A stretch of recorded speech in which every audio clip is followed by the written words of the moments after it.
if you are participating in these hidden markets, but you don't understand that they are markets that follow certain rules and that you have to learn those rules to navigate, then they will seem kind of opaque to you. The environments that you'll show up and you'll feel disappointed because you didn't get what you want.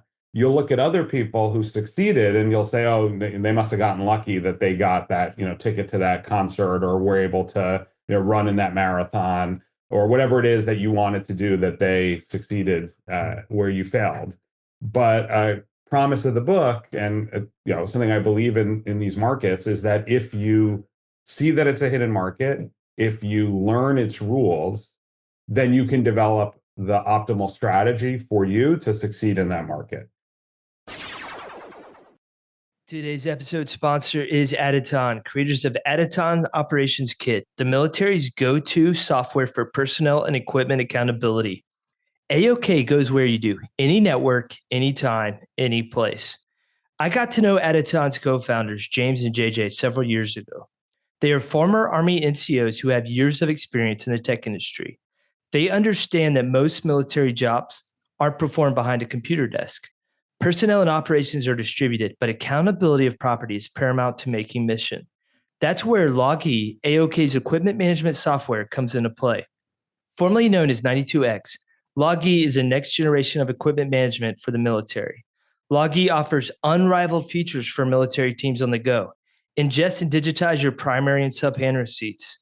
Generate and share sub-hand receipts and DA forms with your team in just a few clicks. Capture photos, tags, and notes across your team to build context on the state of equipment. Get easy on-the-go access to critical property records. Logi is custom built for the modern military professional. It gives you your valuable time back so you can get back to the mission at hand at home or in the field.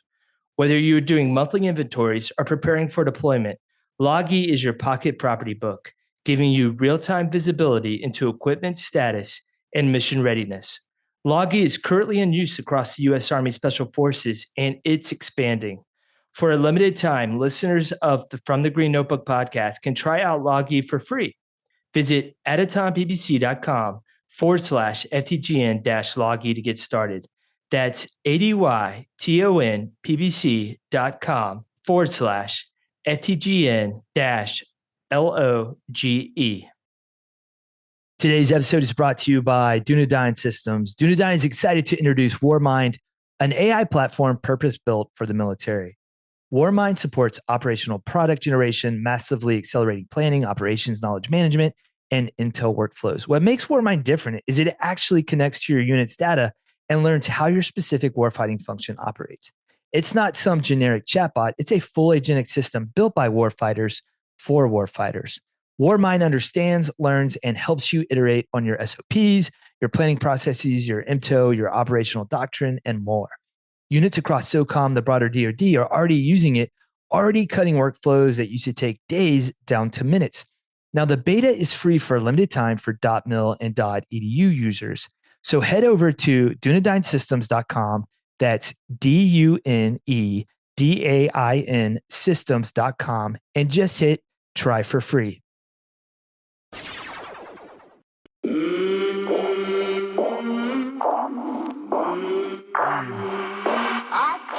How do I know what I think until I see what I say?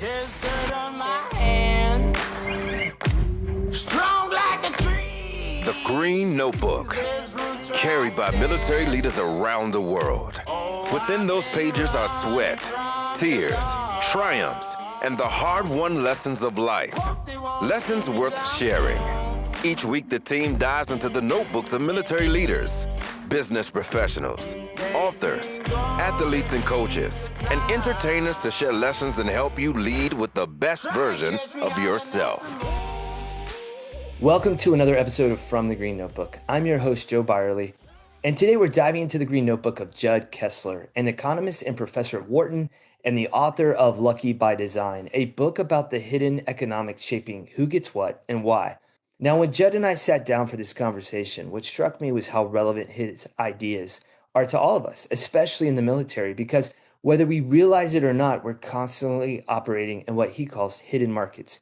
These are your typical markets with prices and transactions and supply and demand. These are ones where scarce resources, things like opportunities, time, attention, evaluations, and even assignments, are being allocated based on rules that aren't always obvious. And if you don't understand the rules of these markets, everything can feel so random. You see someone else succeed and it looks like luck. You miss out and it feels frustrating. But what Judd argues and what we explore in this episode is that a lot of what looks like luck is actually design. We talk about everything from Taylor Swift ticket sales to military evaluations, breaking down how these systems actually work, why they often feel unfair, and what you can do to navigate them more effectively. We get into strategy. What does it mean to prepare before you enter a competitive market? Why is it so important to know what you want before the moment arrives? And this is a really important conversation because you're not just a participant in these markets, you're also a designer. Every day you're making decisions about how to allocate your time, your energy, your attention. You're shaping opportunities for others through mentorship, evaluations, leadership decisions. If you're a parent, you're deciding who gets the last ice cream. And so Judd introduces a powerful framework that he calls the three E's: efficiency, equity, and ease, to help think through whether you're designing these systems well. And so if you want better outcomes, whether it's in your career or life, you can't just show up and hope things work out. You have to understand the system that you're operating in. You have to learn the rules. And in some cases, you have to redesign the game entirely. So whether you're trying to get promoted, earn a key assignment, or just make better decisions with your time and energy, this conversation will give you a new lens to see the world and your place in it. So grab your green notebooks and please welcome to the show, Judd Kessler. How are you doing today, man? Doing well. Thanks for having me. Well, I want to talk about your book, Lucky by Design. It's one of those books when you read it, you see the subject matter everywhere. And so the subtext for it is the hidden economics you need to get more of what you want. And so what do you mean by hidden economics? Yeah, I wrote the book to describe what I call hidden markets. And these are the kinds of markets that you play in every day, but that you don't normally think of as markets. And even if you took an econ class and your professor, described markets to you, the professor probably would not cover these hidden markets. And the reason is that economists really like prices. We think the prices are great and do all of the work that's necessary to allocate scarce resources to decide who gets what. And when economists say things like supply equals demand, we're making an assertion that price is going to be what moves around to kind of allocate resources in markets. So we kind of associate markets with prices. The hidden markets that I'm thinking about, the hidden economics that's in the book, is about a bunch of markets that are trying to do a similar job. They're trying to allocate scarce resources to a set of people who might, value them the most, or who we might think should have them, but don't rely on prices. Instead, rely on other types of rules to decide who gets what. Yeah. So just, I guess, like off the top of my head, and as I was reading it, I was thinking about, and this is what I want to get into later in the show. In the military, like a senior rater, a commander who writes an evaluation can only give 49% of the population the highest rating.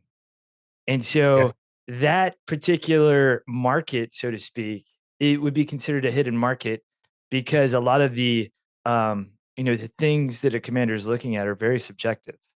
Yeah, and when I say hidden markets pop up everywhere, I mean that's one that I hadn't thought about exactly. But a hidden market is, as you describe, a situation where there's a scarce resource, so only 49% of people can be given some high ranking, and you have to decide kind of among that group who gets what. And so everything from restaurant reservations of popular restaurants, live event tickets, hot products, the dating market, the labor market, spots in desirable elementary schools or high schools or colleges, life-saving organ transplants. There's all these settings where we have a limited resource and we are not just deciding to give it to whoever pays the most. We have other rules. So the example you just gave, where we have a desire to elevate only people who are very high achieving, or that the commander thinks is worthy of that distinction.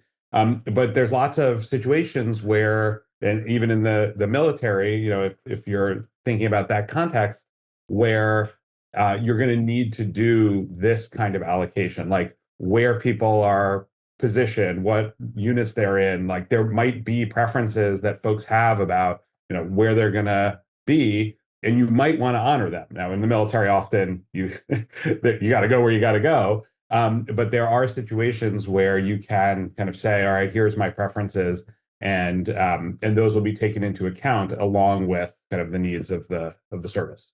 Yeah, and like I said, like later in the episode, I do want to get into, like those particular markets and kind of talk about that a little bit with you. But why is it so important if you're a market participant to understand the rules of the game, so to speak, for these hidden markets? Yeah, I have a way that I think about this, which is, and this is why the book is called Lucky by Design, which is that if you are participating in these hidden markets, but you don't understand that they are markets that follow certain rules and that you have to learn those rules to navigate, then they will seem kind of opaque to you. The environments that you'll show up and you'll feel disappointed because you didn't get what you want. You'll look at other people who succeeded and you'll say, oh, they must have gotten lucky that they got that, ticket to that concert, or were able to, run in that marathon, or whatever it is that you wanted to do that they succeeded where you failed. But promise of the book, and something I believe in these markets, is that if you see that it's a hidden market, if you learn its rules, then you can develop the optimal strategy for you to succeed in that market. And you don't always get what you want in these markets. There's scarcity, and you're competing against lots of other people often. But the hope is that if you understand the rules, you're going to play the best strategy for you. And often that means you'll be the one that looks like they're getting lucky. But of course, you will have done it by design. Well, let's talk about one of the big hidden markets. I mean, like one of the big examples you give early on in the book, which listeners may or may not have been directly affected by, but was Taylor Swift's Eras Tour tickets. Yeah, and this is one that if you might not be a Taylor Swift fan per se, but if you've ever tried to go to I actually am. Okay, I'll admit it here. Yes, I'm a most that people seem to be, but yeah. it basically I think everybody has the experience of wanting to go see some kind of live event. It could be sports, it could be a musician, it could be a theater production, and for reasons that we can get into of kind of why these hidden markets exist, lots of artists or sports teams or theater productions don't want to raise the price to the point where the market would clear, the way economists say it, that like you could imagine raising the Taylor Swift ticket price so that she sells exactly one ticket for every seat in the stadiums, and at the prices she picks, there's only enough people to fill the tour. Everybody wants to buy one seat, nobody wants to buy more. That's the way that economists typically think markets are going to work. We say they clear, all the people who want to buy, and nobody at those prices, is kind of upset because they tried to get a ticket and couldn't. The prices that would be necessary for, say, Taylor Swift Eras Tour would be astronomical relative to what she actually charged. So she was charging $49 for the cheapest seats. A lot of the seats were $99. I think the average price was about $204 for the entire tour when it was face value, when you were kind of buying it directly from the venue. But at those prices, she could have sold every seat in every stadium, 10 or 20 or 50 times. And that means that for every seat, there's 10 or 20 or 50 people who are trying to compete for that seat at those low prices. And what ends up happening in many cases is you get folks coming in who are trying to buy those tickets at the low prices and then turn around and sell them on a secondary market for prices that look more like the market clearing prices that economists would predict. And those might be, in the hundreds or thousands of dollars, depending on the seat. So that's a case where Taylor Swift and many artists like her, right, they're in this bind because they don't want to be charging the super high prices. And you could think about why that is. Maybe they, don't want just really rich people to be able to see their performance. Maybe they think it's, appropriate to spread those benefits more evenly. Maybe you want your fans who don't make thousands of dollars a month to be able to come see your show. So charging them thousands of dollars for a ticket would be unreasonable. And so, they decide, okay, we're going to keep the price low. But then there's this mad dash for folks trying to get tickets. And lots of people, end up being disappointed that they couldn't buy tickets at the face value prices. Yeah, and I think it goes back to like some of the things that you talk about is like, whether it's getting Taylor Swift tickets or, going to get an evaluation or, competing for an evaluation report is just understanding the market, knowing what you're up against. And like what you were talking about, and there's, something you even get into later in the book is speculators. Like, there's other actors in the market who may not want to see Taylor. They just want to make a quick buck. And I've had friends tell me that they knew people who got Taylor Swift tickets just to turn around and make several $1,000s off of them, weren't even Taylor Swift fans. Yeah, and this is the problem when we look at a market that is not very well designed, or is following certain rules kind of for historical accident, which is I think what happened with live event tickets, and I can describe that because it played out over decades. But there's a set of rules that we use. We haven't thought deeply about how we could improve them. And as a result, they have these unintended consequences. And for live event tickets, which are things that you can buy and then resell to other people, whenever there's a situation like that, and often when there isn't. So I have some examples in the book about how, you can, people insert themselves in these hidden markets to claim things like appointments at the consulate or doctor's appointments that are supposed to go to individual people that are assigned by name, and still third parties, speculators, find a way to wiggle themselves in to claim these things and then resell them at much higher prices. So if you design a hidden market badly, you get these speculators or these bad actors who are coming in, taking advantage of the fact that the market operates that way, just to make money at the expense of everybody else. And for listeners, I want you to hold on to that idea, because again, as we get towards the end of the show, we're going to talk about ways that we design our own markets. Like we're our own market designers in our own right. But sticking with that, you're talking about market design. So you've developed a kind of a framework that market designers can think about, whether it's selling tickets, whether it's holding a lottery, whether it's like, if you're an administrator and you have a highly sought after school. And so I'd like to talk about each of those if you can. Yeah. So the framework is the 3 E's, and the 3 E's stand for efficiency, equity, and ease for market participants. Like how easy is it to try to get what you want in this market? And folks might have a sense of what these words mean. I'll just tell you how I define them. Efficiency means making the best possible use of the scarce resource. So if you only have a certain number of seats in a public school or only a certain number of tickets to a concert, you want to make sure that they all get used. If it's a scarce resource, you don't want to waste anything.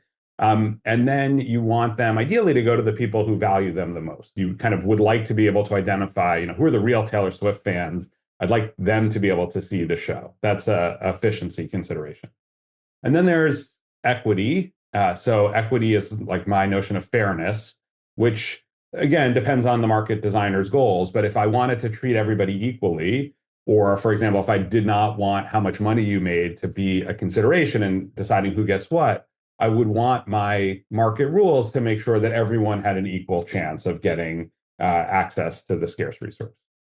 And then the third one is ease. How easy is it or difficult? How much of an ordeal is involved to try to get what you want? And that could mean, how strategic do you have to be? How much time do you have to spend researching what it is that other people might do so you can kind of outplay them? That's costly for folks to have to do, even if it's the right strategy. But then there's also like actual time and energy costs. So I mentioned the live event tickets, kind of the historical accident of why ticket markets operate the way they do. And the story starts, decades ago when the way that you bought tickets was standing in a line, a first come, first serve line in front of the box office or in front of a record store that often sold tickets to concerts. And you would stand there potentially overnight to be at the front of the line to try to get the tickets to the show that you wanted. And that was not easy. That's an ordeal that takes a lot of time and energy that you could be spending doing other stuff. It's time that you waste that nobody benefits from. And that was the way that we did things for many decades. And there's a sense in which maybe there was some efficiency that we got from that, in the sense of maybe the folks who really, really value the thing, really want to see the performance, are the ones who are also willing to wait, overnight to get the ticket. So maybe the rule is picking up a little bit of kind of identifying who the people are who value the thing the most. You could debate about whether it's equitable. I mean, theoretically, anyone could stand in line, but maybe you don't feel safe sleeping on the street overnight, or maybe you have, kids at home and you're the primary caregiver, and so you can't be away all evening to stand in line. So you could see that particular set of rules, first come, first serve lines, they do, not great on ease, maybe okay on equity, maybe okay on efficiency.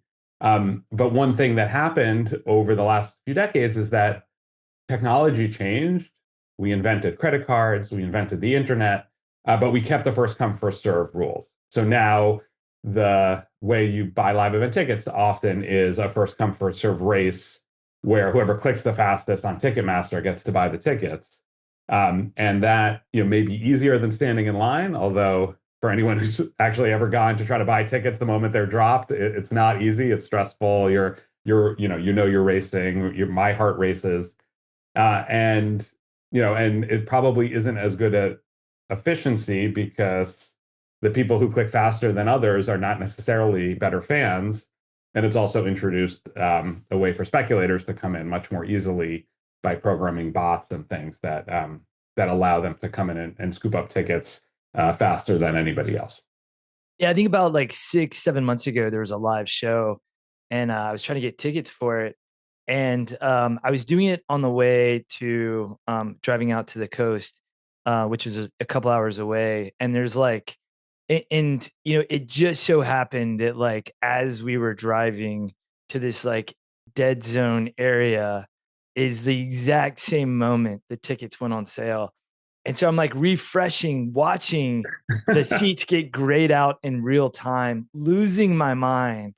I think, which again gets back to like some of the things that as a market participant we can think about beforehand to increase our chances. What in these first come first serve markets of like giving ourselves the best shot at getting what we want. Yeah, first come first serve races are, in my opinion, like way overused. I think they're kind of easy to code up for folks who are programming. They make a lot of sense when there isn't excess demand. Like, when you go to Amazon and, you buy something, like you're just clicking and buying it, and then they're subtracting one, unit from the warehouse. And so they're keeping track of how many they have. So that logic of, okay, I went and I bought it, now it's mine, makes sense.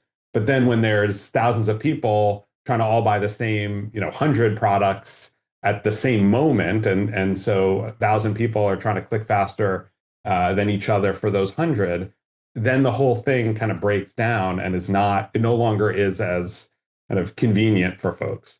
So you rightly point out that there are lots of markets that operate this way, and the strategy to succeed in those requires recognizing that you're in a first come first serve race, and then doing all the things that you need to do in that situation, like planning your day such that you are in a place with high speed internet, ideally plugged into Ethernet or on very strong Wi-Fi rather than hotspotting on your phone or driving through a dead zone.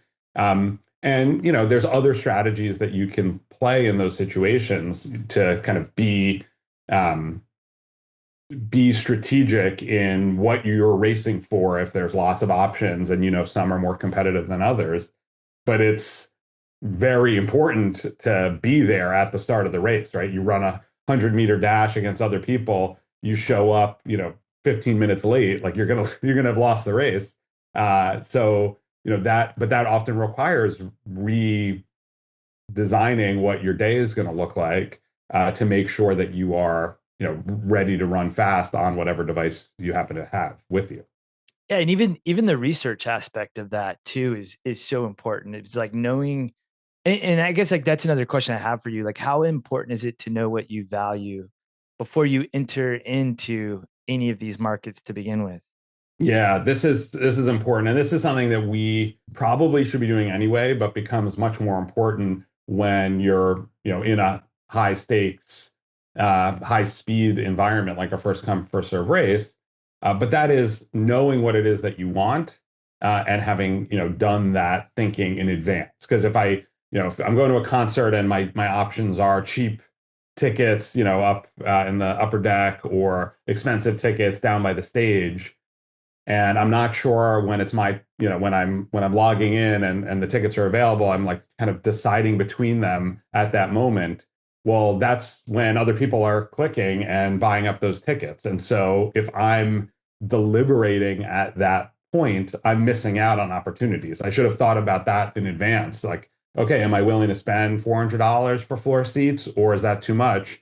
If I'm going to get the $99 seats, like which section do I want to be in? Those are decisions you have to make kind of before the race starts. And then the kind of next level of strategy is, all right, well, if I'm going to be competing with other people and I might not, and I'm going to be clicking fast, but they might click faster, what do I want to be racing towards in situations where maybe there's like obvious better options and obvious worse options? So I tell a story in the book of trying to get my wife reservation for her 40th birthday at a fancy restaurant in California.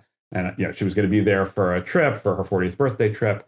And I knew that the restaurant released all the reservations at 10 a.m. Pacific time, the month before you were going to go to eat. So, for July dinner reservations, I had to be there on June 1st, clicking at 10 a.m. Pacific. And when the moment came and all the reservations were available, I went for what I thought she would like the best. This was as a surprise. So I went for a 7:30 p.m. reservation on Saturday. And I clicked as fast as I could, and I kind of knew the interface. So I'd done my legwork. And the page reloaded, and I had not gotten 7:30. It had been claimed by somebody else. But 4:30 and 4 o'clock were still available. And I was like, all right, well, 4:30 is better than nothing. So I click 4:30 and the page reloads, and I learned that I haven't gotten it. In fact, I've gotten nothing. And it's like, oh man, gonna have to wait until she turns 50 to go to this restaurant.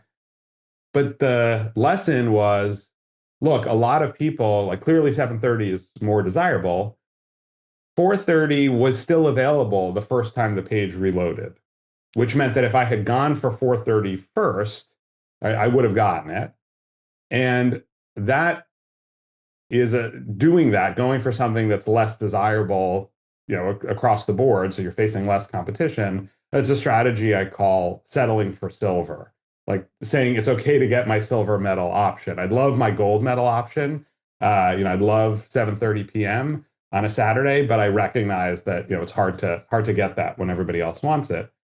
But this idea of knowing what you want and knowing what you're willing to give up is really important in these kinds of markets. Because if I had talked to my wife about it rather than doing it as a surprise, I might have recognized that 4:30 was not that much worse than 7:30 for her, given her trip, given that she was going to California from the East Coast. So maybe she would have been a little bit on East Coast time anyway and wanted to eat a little bit early in the day. And so if I had kind of had that conversation and thought about it, I would have said, look, 7:30 is ideal, but 4:30 is not that much worse.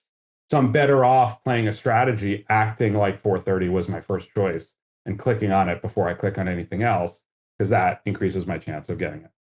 Yeah, and going back to like my ticket, get the live event example I gave earlier. Like I was trying to get very highly sought after seats, and I'm sitting there doing that, but while I'm like wasting time competing with all these people, like I could have gotten these other seats. Again, it goes back to putting the legwork in, knowing what your gold is, knowing what your silver, maybe even knowing what your bronze is. Yep. So you're at least getting up on the podium instead of walking away empty-handed, No, it's exactly right. And people ask me when I tell that story, sometimes they're like, well, you in retrospect, sure, you saw that 430 was still available, but you wouldn't have known what was available when you just showed up and clicked first. Like, how would you know to go to 430 versus 530 versus 6? And and that's a fair question. But of course, this is not the only month that these dinner reservation spots are made available. Like if you really cared and wanted to know what the optimal strategy was, you could go in May and like reload the page and see what's still available after 3 seconds. And, then you would have a sense of, all right, actually, I think I can get, when it's June, when I actually want to claim a reservation, like actually 430 was there last time too. And so that's going to be one that I know I can get. But at least recognizing, kind of doing the research and recognizing that you may do better, kind of being less aggressive and going after what you want, which I admit is hard for folks. I teach at Wharton. You have lots of people who are used to going for the gold and getting it. But as you kind of compete in harder and harder competitions or going for more and more desirable things, this kind of strategy becomes more and more relevant. And you should have it in your arsenal as a tool. Yeah, and so like again, going back to market participants, I want to shift again to like market designers, and so like we're talking about the market at a restaurant or the market at a concert or some other venue, but then like the point you make in your book is that we are all market designers. Like we have scarce resources of energy, time. The example I gave at the beginning, the best evaluation reports. And so like we are subconsciously designing markets all the time, which I think it gets back to, we talked about the preparation as a market participant.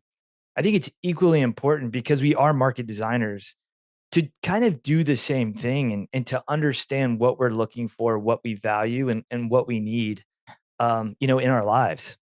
Yeah, it's so important. And you hit the nail on the head with the recognition of, we are market designers in more places than we might think. Because I've described a hidden market as you have a scarce resource, you're trying to allocate it to folks who might want it, and you're trying to do that without just selling it to the person willing to pay the most.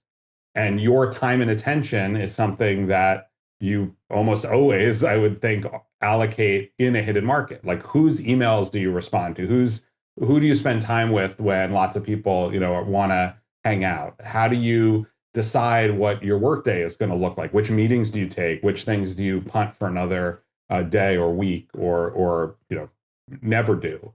And the things that you might want to think about are some of the same considerations that we talked about earlier. So the 3 E's. Are you being efficient in how you're allocating the scarce resource? If there's lots of people who could benefit from spending time with you, or lots of emails that could benefit from a fast response, which ones are actually like, are you actually giving the ones that benefit the most the attention that they deserve?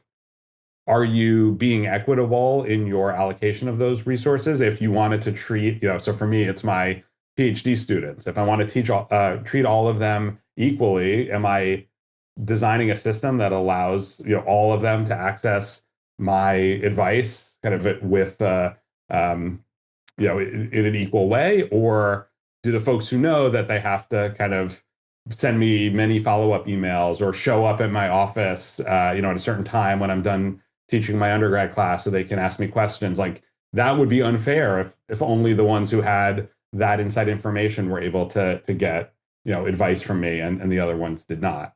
And then how easy is it for those market participants? Are you making folks jump through a bunch of unnecessary hoops to kind of get your attention, or have you designed it such that you are kind of making it easy for folks to get you if that is what you want? And then I say if that is what you want, because when you're the market designer, you also have to think about what your needs and desires are. So I would add a fourth E, like to elevate your own desires. And so that is also something you have to build in to the market rules to make sure that, if there's folks who are drains on your time and attention, or kind of ask you stuff that like makes you miserable, like figure out a way to kind of block that out. And when you're setting your rules. Yeah, one of the things I was thinking about while reading it, a couple years back, my friend Cassie Crosby and we wrote a book called My Green Notebook: Know Thyself Before Changing Jobs.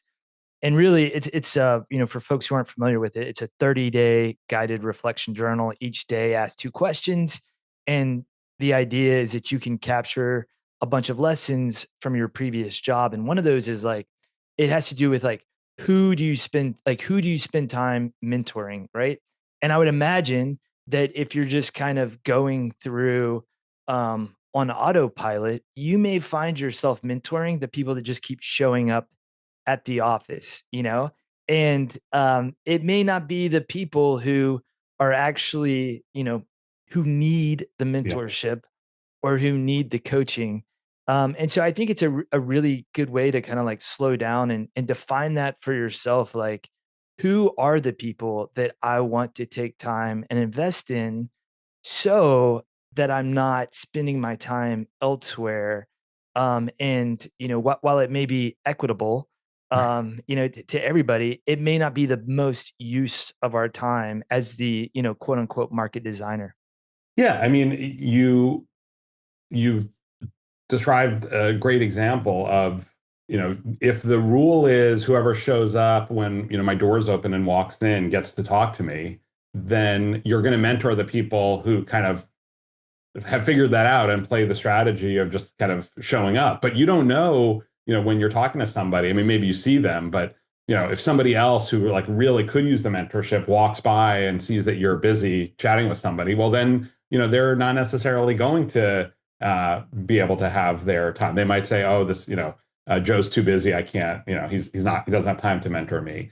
And so, you could change, in that particular case, you could change the rules and say, okay, I'm going to have people email in advance for meetings. This is what I do for my office hours. So it's hitting close to home, right? Rather than just an open door where people can walk in, you might get the dynamic you just described. So I say, oh, email me. And then if I get 4 emails from folks, I can say, hey, I was lucky enough to talk to you last week at office hours. So I'm actually going to prioritize somebody else who hasn't gotten a chance to talk yet. And so that like allows me to then identify, okay, these are the people who really, are both for them and for me, a good use of time. Yeah. I want to tell one other thing about this, because you made me think of it, which is, we often develop these rules or follow these strategies without thinking about it. It's just like we do it, as you said, on autopilot. We kind of do what we do. But when I was writing the book, I learned about a set of market rules that when I heard about them, I was like, oh, these are so dumb. These rules are so ridiculous. It was rules to allocate water from the Colorado River. This was like historic rules. And the way that it worked for many decades was that whoever was the first to tap the Colorado River to use for, agriculture or other things, got the water rights at kind of their historic levels, no matter how bad the water level was, no matter how much of a drought we were in. The folks who tapped the Colorado River the earliest historically were the ones who got their full levels, and anybody who tapped the river later had to cut back. So historically, it was California that in 1901 first diverted water from the river to grow to grow food in California. And at that time, the city of Phoenix, Arizona was like, 15,000 people, and now it's 1.5 million people. But because they tapped the river later, they would have to cut back, and California would still get their full amount. It's like, that doesn't seem efficient. That doesn't seem equitable. There's no scope for current needs to actually dictate who gets the water. And so, like, these rules are clearly not good. They're historical accident, to the extreme. And they have been changed. So, we do eventually make progress. But as I was kind of mocking those rules, I looked at my calendar, for what I was going to do that week. And I realized that I was using the same rules, that first in time, first in right. Whoever was the first to claim it gets it forever, was how I was allocating my time in my recurring meetings that were like sprinkled all over my calendar. And here I am saying, oh, this meeting that we set up for, 1 p.m. on Thursdays, like, that meeting was set up 2 years ago. It's always there. And that always takes priority over anything else that might have happened, that might need to have a meeting about. And I realized, like, I'm using these inefficient rules, that I am on autopilot. I set these up, and it is not serving me because I am not letting the efficient, equitable use of my time dictate. I'm letting this historical accident dictate. Yeah, I was, it's interesting, again, going back to, we do, we do things on autopilot. We don't even realize we're doing them. And I want to like kind of close this episode out with, this idea of being able to give 49% of the people in your population, what we call a most qualified rating. And then within that, Judd, there's like a bunch of nuances. This person's number one, this person's in the top 5, this person's in the top 5%. But it's like, that's your ticket to get that's somebody's ticket to go to the next level in the military. But I remember I was a captain, and I was standing in this auditorium, and our brigade commander, there's probably like, I don't know, like 70 of us, 100 of us in there. And he's telling us what we need to do to get to the top. And he lays out this list of like, this is what you have to do. And it was very cookie cutter army speech. You have to do these things. And what's really interesting is I remember sitting there that day going, man, well, I guess I'm not getting one. So because those aren't the things that I want to do. That's not the way I want to lead. I'm going to do it this way. I did something completely different and ended up getting one of those coveted, most qualified things. And what I realized afterwards was that I don't know that he knew what he was looking for when he gave us that like Patton-esque speech. And so, moving forward, I would say that, like, as somebody who is going to be responsible for literally punching the ticket of, so many people moving up to the next level, I think it's really important to understand how we are allocating those precious resources. Like what are the things that we value? What are the things that we're looking for? And then, to your point, in these markets of understanding the rules of the market, I think it then helps everybody in the organization kind of get aligned with what you're truly looking for. It's so important to we talked earlier about, as a market participant, knowing what it is that you want. That is also true as a market designer, saying, I'm going to reward this group of people with, with additional opportunities or with scarce resources, and I'm doing it for a particular reason. Well, it's like knowing what it is that you actually want, and trying to communicate that as well as possible becomes, all the more important, right? If people are going to spend years trying to achieve the goals that you lay out for them, make sure the goals are actually what it is that you want them to be delivering. So, I would be very curious to hear what kind of you did differently that other folks, that was counter to the cookie cutter guidance. But I will say that, for folks in lots of markets where there is, I call them choose me markets in the book, but basically, you have to want something. You want to succeed in your job in this case. But for a lot of folks, it's like, I want to work at a particular organization, or I want to get a particular promotion. And the other side of the market, so in this case, the folks who are doing the selection, of the 49% or of me as a job candidate. Like they have their own priorities, things that they want. And for lots of folks, it's it's like a delicate dance to try to figure out, all right, like what are they actually looking for? Am I, going to be delivering what it is that they want?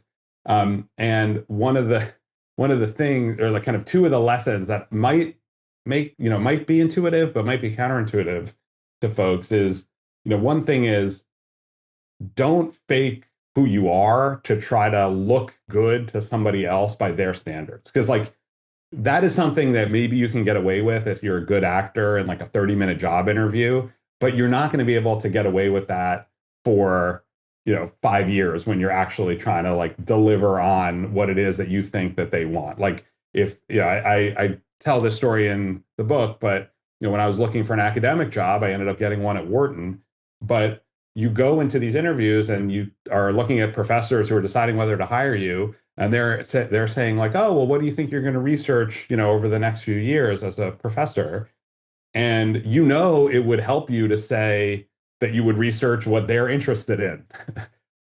Like they'll like you more if you say, oh, this topic that I know you work on is super interesting to me, and I want to do that. And you could probably get away with that in the 30-minute interview, but then you're going to be their colleague. And if you don't want to work on that stuff, you're going to have a really hard time being in that position. And when comes time to get promoted, you will either have failed and not get promoted, or you will have been miserable for those years trying to fake it. So that's one thing, is just kind of be true to yourself. And then the other thing is kind of keep in mind what it is that they might be looking for that they're not saying. So one thing that lots of workplaces care about but won't necessarily communicate is your dedication to them and your signaling that you are interested, in working at that job or in that role more than anything else. So, we often worry on the labor market, are we good enough? Are we above some bar? But we often don't like kind of internalize that the other side of the market, the folks who are trying to decide whether to hire us, might be worried that we don't like their job that much, that we might be kind of looking over our shoulder for the next opportunity and be ready to bounce.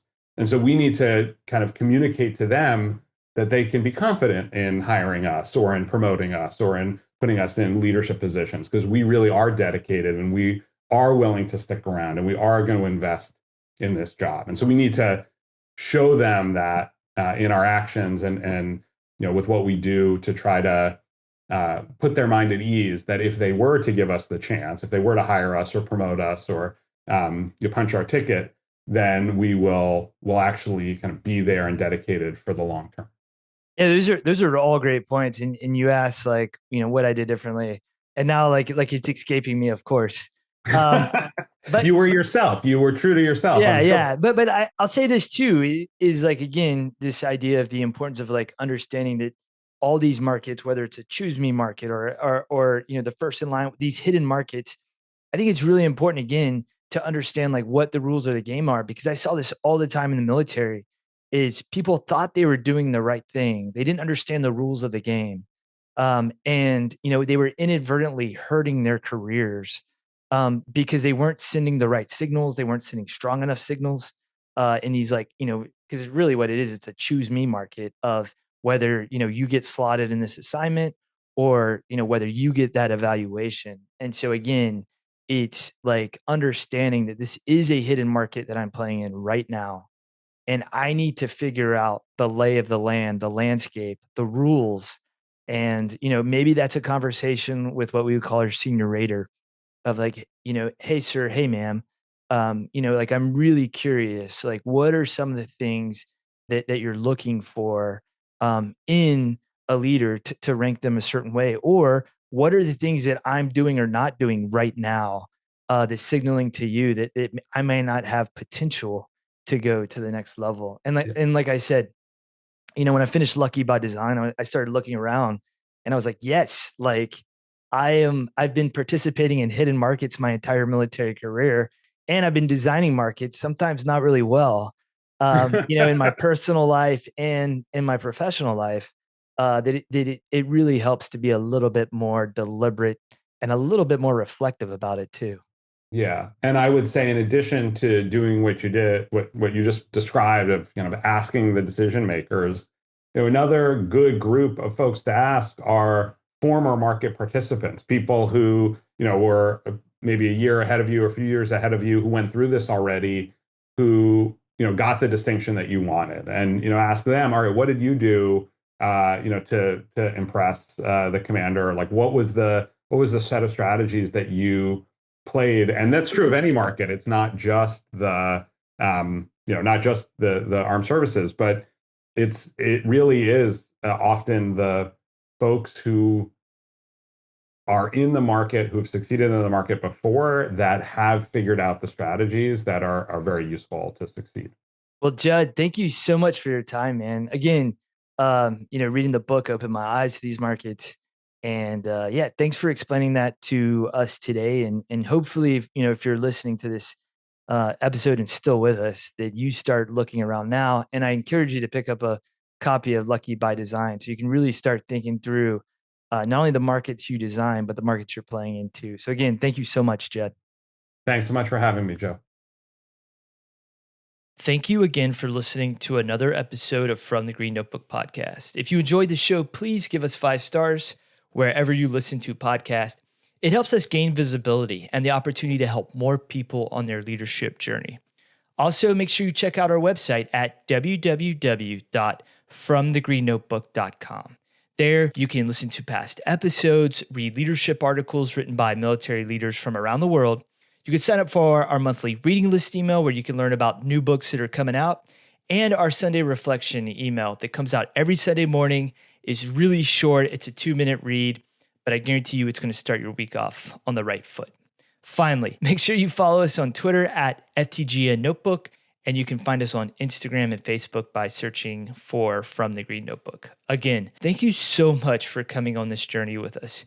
I am humbled by the opportunity to learn these lessons alongside you. So please join us next week for another episode of From the Green Notebook, where we're going to help you lead with the best version of yourself. I came from the mud. There's dirt on my